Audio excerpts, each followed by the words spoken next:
Hello guys, and right now I'm just this is Halafana and I'm back, and right now I'm just a person walking through a field.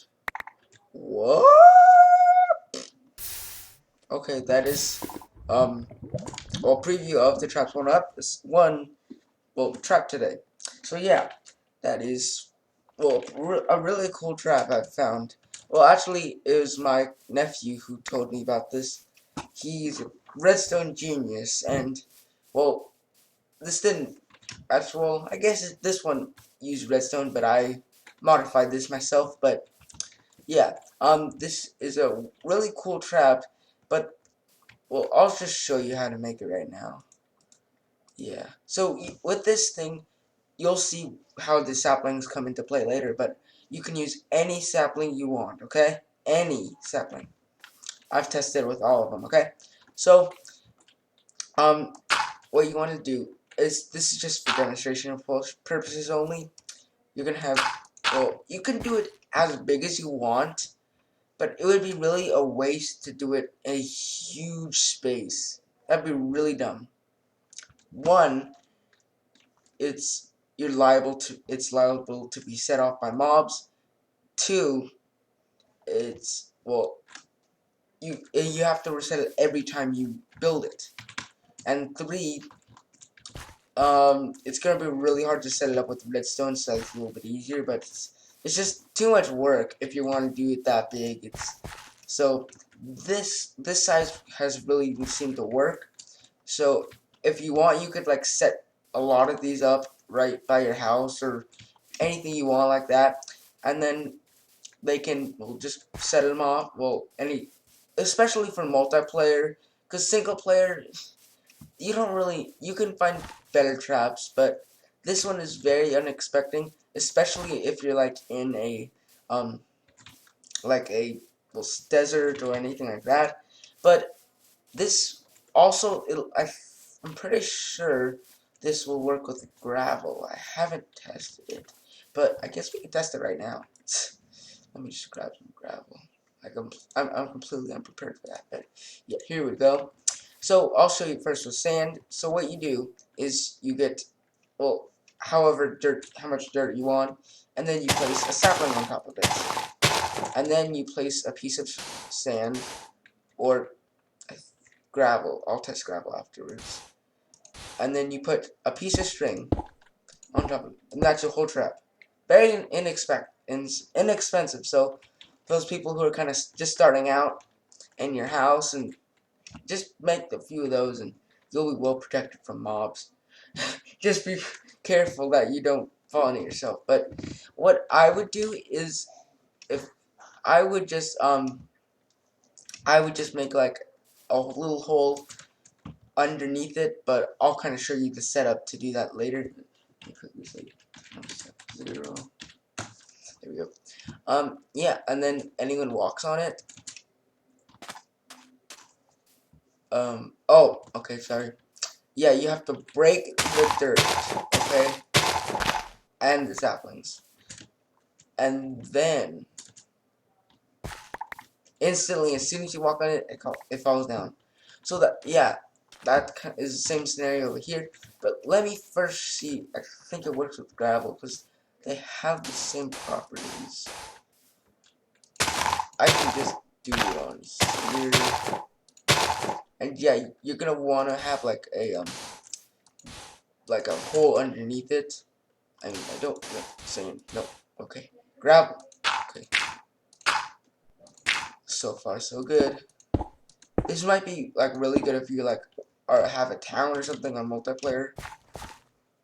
Oh, I keep forgetting you guys. That's why yeah, yeah, you don't want to break the saplings, because if you do, everything will just come down. So yeah, it does work. Okay, so yeah, you can do the same thing with gravel, like in front of a town or village or anything. You want to just have some fun with that, or if you have like a multiplayer server, you control your friends with it, and yeah. So I made this with redstone, but basically you're just gonna have a big, well, as big you want it, and then fill the bottom with lava. But make sure there's plenty of room down here for well, yeah, for sand, because every time it would drop down.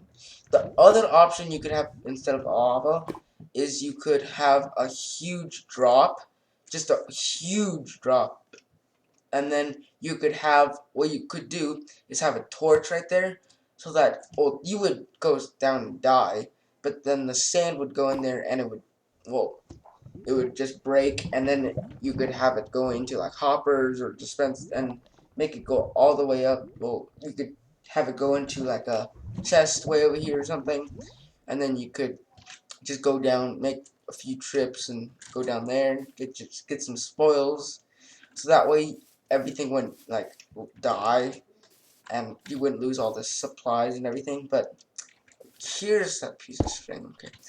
Okay, yeah. So I set it up with redstone. It's a pretty simple setup. You guys can probably figure out on your own. But I just have a lever over there. Redstone goes down under here, and pistons push out dirt. So it's pretty simple. And then all you do is put saplings down there. This is the only part that you have to do on your own. Do that. And when you, just like I did earlier, you might walk on it and nothing happens. See? That is because you have not broken the dirt. But be very careful. If you do the saplings, then the whole trap will fall. But if you destroy the dirt block itself, then that's creepy. You're creeping me out, dude. You're creeping me out, okay? Minecraft, stop creeping me out, okay? It's very lonely. Okay. That would be like really creepy if a Slenderman was right there here running something. I'd just be like in the middle of a review or Traps 101, and then like that scary music sound, and then like, what? Okay. So yeah, just remember where I think I set it up already. Yeah. My keyboard and stuff are very crazy right now. My mouse just went out, so I'm having to use a wired mouse, but I'm gonna get a new mouse soon, so don't worry. Yeah, this trap is all set up, so yeah, just one piece of advice, don't use it on people who know it's there, because that'll be just be a waste of your time, and it is very easily avoidable, because, yeah, I'll try it with gravel this time. I'll show you what you can do to easily avoid it, and I think I did it. I kind of backed into it, actually. And, oh great, it's raining. Really? You had to rain on me? Really? So let's put the string on here. And when you're setting it up, just make sure not to do anything yet. Don't take anything out yet or anything like that. Like don't take the like the saplings out. But then, yeah. So what you can do if you know it's there, just sprint. And yeah, you'll just avoid it. So that's an easy way for you to avoid it. If like you're being chased, well, yeah, you could have a zombie or friend or anything chasing you. Just go right into your trap and jump over it, or you could sprint and you could, well, risk it, and maybe they would just run right into it and fall to their death. See, you really have to make it really really low. Yeah, sorry about that. Yeah, but it kind of gets hard to do once it's like that far down. You can't see the lava, but yeah, you could set it up with hoppers and dispensers, get all fancy with that. But yeah, there's no way to put well, I guess you probably could put like, you could be really fancy and make it push up pistons with the sand, like, and you could have a thing where sand drops down every time, and you can set it up, but you don't really need to put that much time into it.